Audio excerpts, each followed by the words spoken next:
Good morning. This is Mike Houston with your weather hazard briefing for Wednesday, August 28th for southeast Idaho.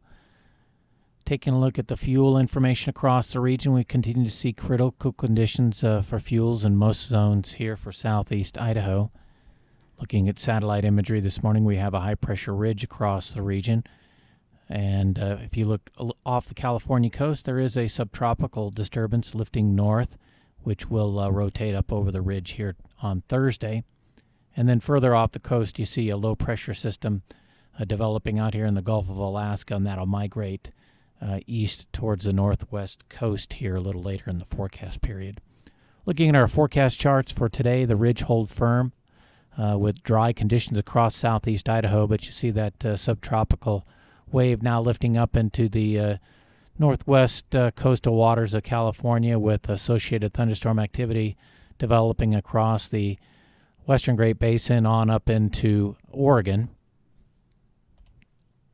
As we advance to Thursday, that subtropical system rotates over the top of the ridge as it breaks down, helping to spawn isolated to scattered thunderstorm activity, favoring mostly our mountain zones here across the southeast and central Idaho mountains Thursday afternoon and evening. That disturbance passes off to the east on Friday. However, we do have some lingering moisture and instability here, basically from Mackay on around the Horn to Island Park and south along the Wyoming border, which may help to initiate some isolated thunderstorm activity in the late afternoon and evening hours here on Friday. By Saturday, the ridge rebounds across the region, and that continues through Sunday with near-record temperatures expected across the region, especially here in the Snake River Plain on Sunday.